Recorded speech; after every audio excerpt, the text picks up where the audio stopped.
ज़ियाबेतिस का आलमी दिन 14 नवंबर को मनाया जाता है और उसकी ख़ासियत ये है कि उसी दिन बेंटिंग और बेट ने इंसुलिन ईजाद की थी।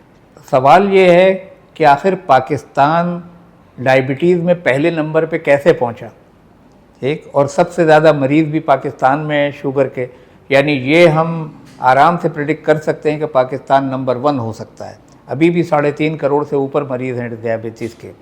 इसकी अगर आप मुझसे वजूहात पूछें, क्योंकि जो किस्म यहाँ पे कॉमन है, जो आम है डायबिटीज़ की, वो है जो 95% यानी 95 से 98% में है, जिसकी कि बड़ी वजह यही है कि वज़न का ज़्यादा होना, ज़्यादा खाना और कम चलना।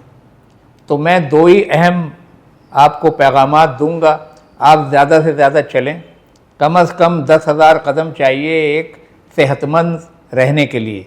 10,000 कदम रोज़ाना चलना चाहिए। अब खाने पीने की बात करें तो अगर आप 25-30 साल से ऊपर हैं और अगर आपका वज़न ज़रा निकलता हुआ है तो आप कोशिश करें कि आप सिर्फ एक नाश्ता करें और एक रात में खाना खाएं। दोपहर में कुछ हल्का फुल्का खा सकते हैं। मशरूबात, फलों के रस, इन सब को इज्तनाब करें इनसे, क्योंकि ये शुगर को हाजमे में बड़ी दिक्कत पेश आती है इंसान के जिस्म को करने में।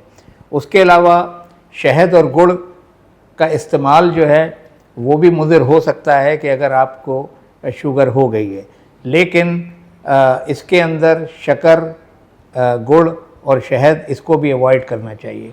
जो मिठास आप इस्तेमाल कर सकते हैं वो है जो फल में, और याद रखिएगा कोई एक फल आप दिन में खा सकते हैं। अगर आपने ज़्यादा चलना शुरू किया, कम खाना शुरू किया, तो कोई वजह नहीं कि हमारा माशरा सेहतमंद हो जाएगा और हम इस मूज़ी मर्ज़ से और इसकी पेचीदगियों से बच सकेंगे।